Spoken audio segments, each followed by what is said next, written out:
నమస్తే, welcome to four sides TV. అబద్ధాలు మోసాలకు care of address YCP party అని రాష్ట్ర తెలుగు మహిళా అధ్యక్షురాలు వంగలపూడి అనిత మండిపడ్డారు. విశాఖ తెలుగుదేశం పార్టీ కార్యాలయంలో జరిగిన విలేకరుల సమావేశంలో ఆమె మాట్లాడుతూ దండుపాళ్యం బ్యాచ్తో జగన్ సభలు నిర్వహిస్తున్నాడని ఆమె దుయ్యపడ్డారు. మహిళ అని చూడకుండా పరిగెత్తించి కొడతా అంటాడా అంటూ ఐటీ మినిస్టర్ పై విరుచుకుపడ్డారు. అందరికీ నమస్కారం. అబద్ధపు ప్రచారాలు, అబద్ధపు హామీలు, మోసపూరితమైన కార్యకలాపాలు, అన్యాయాలు, అక్రమాలు ఇవన్నీ వెరసి ఒక దగ్గర చేరిస్తే దాని పేరే వైకాపా పార్టీ. సో ఈరోజు 4 సంవత్సరాల 9 నెలల కాలంలో అంతకుముందు ఎలక్షన్లోకి రావడానికి కానీ అబద్ధపు హామీలు ఇచ్చారు, మోసపూరితమైన కార్యక్రమాలు చేశారు. ఏదో రకంగా సీఎం కుర్చీలో కూర్చున్న దగ్గర నుంచి కూడా ఈ మోసాన్ని కప్పిపుచ్చుకోవటానికి, మోసం ఇంకా చేయటానికి, మసిపూసి మారేడికాయ చేయటానికి విపరీతంగా, అంటే ఎలాగంటే ఓవరాల్ గా చెప్పాలంటే అన్ని శక్తుల్ని తీసుకొచ్చి ఒక వాలంటీర్ వ్యవస్థను తీసుకొచ్చి ప్రజలు మోసం చేయడానికి ఓవరాల్ గా సిద్ధపడిపోయారు. కానీ ఈ రోజు పరిస్థితి ఏంటంటే, ఇంతకు మొన్నటి వరకు కూడా బయటికి రావాలంటే పరదా పోలీస్ లేకుండా రాని సీఎం జగన్మోహన్ రెడ్డి, సైకో జగన్మోహన్ రెడ్డి ఈరోజు సిద్ధం పేరు పెట్టుకొని ఈరోజు రోడ్ల మీదకి ఒక దండుపాలెం బ్యాచ్ అంతటినీ కూడా పంపిస్తున్నారు. ఈ దండుపాలెం బ్యాచ్ ఎలాంటి బ్యాచ్ అంటే, దోచుకున్నామా దాచుకున్నామా, ఈ రోజు మనకి సాయంత్రం అయ్యేసరికి కలెక్షన్ ఎంత వచ్చింది, రేపు మనకి కలెక్షన్ ఎంత రాబోతుంది, ఈ 4 సంవత్సరాల 9 నెలల కాలంలో మనం ఎంత సంపాదించాము, తిరిగి ప్రజల మీద ఓటు రూపంలో మళ్ళా మోసం చేసి సంపాదించుకోవడానికి ఎలా ఖర్చు పెట్టాలి, దీని మీద మాత్రమే అవగాహన ఉన్న కొంతమంది దండుపాలెం బ్యాచ్ అంతటిని కలిపి ఈరోజు సిద్ధం సభల పేరిట ఆ సైకో జగన్మోహన్ రెడ్డి ఎలాగూ రోడ్ల మీదకి వచ్చి సిద్ధం పేరుడు పెట్టి జనాలను మోసం చేయడానికి మళ్ళా సిద్ధపడ్డాడు. అట్ ద సేమ్ టైం ఈ రోజు ఆ వాళ్ళ తాలూకా మనుషులు కూడా ఈ రోజు నియోజకవర్గాల్లోకి వచ్చి సిద్ధం పేర్ల మీద మాట్లాడుతున్నారు. అయితే నేను మాట్లాడేది ఏంటంటే, జగన్మోహన్ రెడ్డికి అసలు చిత్తశుద్ధి అన్న పదానికి అతని డిక్షనరీలో ఉండదేమో. జగన్మోహన్ రెడ్డి అన్న డిక్షనరీలో చిత్తశుద్ధి అనే పదం ఉండదు. ఎందుకంటే అతనికి చిత్తశుద్ధి లేదు కాబట్టి ఎన్నో హామీలు ఇచ్చేసి ఆ హామీలు ఏమి నెరవేర్చకుండానే వాళ్ళ తాలూకా ఈ దండుపాలెం బ్యాచ్, సైకో బ్యాచ్ అందరి చేత కూడా 96% మేము హామీలన్నీ నెరవేర్చేసామని చెప్పి కబుర్లు చెప్తున్నారు.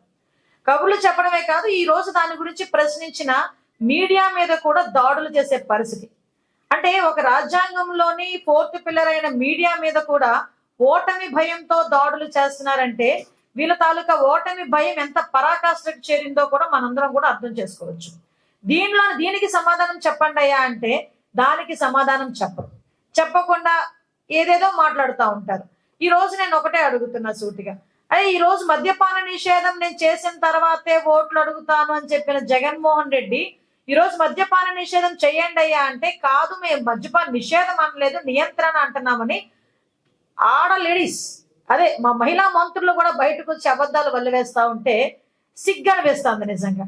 అరే మద్యపాన నిషేధం చెయ్యు అంటే మద్యపాన నిషేధం చేయడం మానేసి నకిలీ మద్యం బ్రాండ్లు తీసుకొచ్చి పాత బ్రాండ్లన్నింటినీ పక్కన పెట్టి నకిలీ మద్యం బ్రాండ్లన్నీ సొంత తయారీ కేంద్రాలు నెలకొల్పి వాటి దగ్గర నుంచి వచ్చిన నకిలీ బ్రాండ్ల రూపంలోని నకిలీ బ్రాండ్లన్నింటినీ కూడా తీసుకొచ్చి ధరలు విపరీతంగా పెంచి బెల్ట్ షాపులను ప్రోత్సహించి గంజాయిని ప్రోత్సహించి ఈ రోజు వాళ్ళు పబ్బం గడుపుకుంటున్నారు.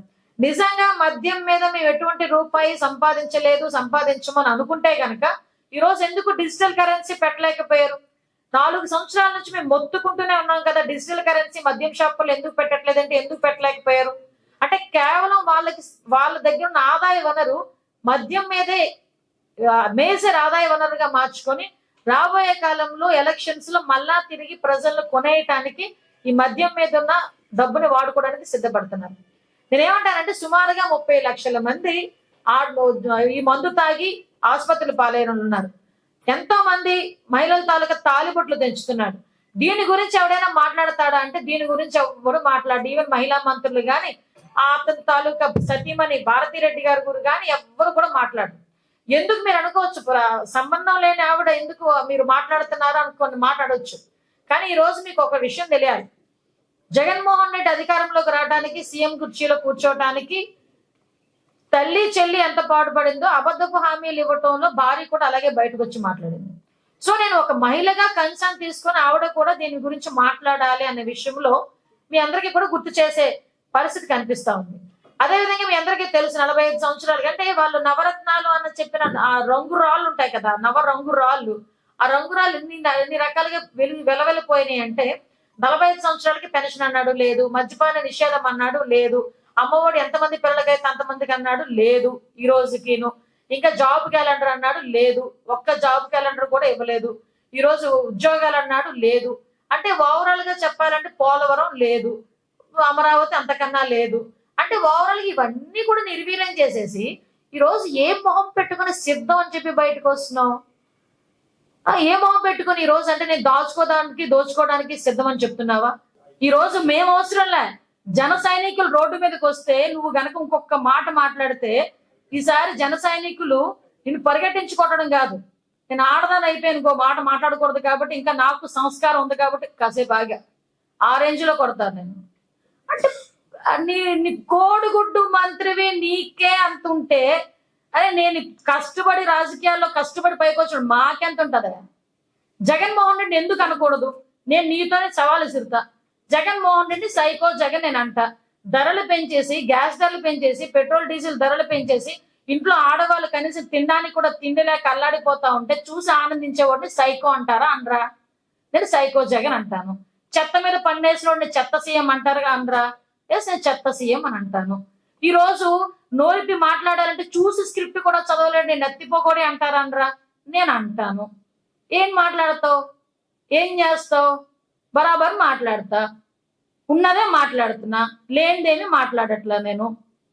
నువ్వు బయటకు వచ్చి నా నియోజకవర్గం వచ్చి తొడలగొట్టేస్తున్నావు, నా గురించి మాట్లాడుతున్నావు. అసలు నువ్వు నా స్థాయిని పెంచడం కాదు, అనవసరంగా ఇప్పుడు నేను మాట్లాడి నీ స్థాయిని పెంచుతున్నానేమో.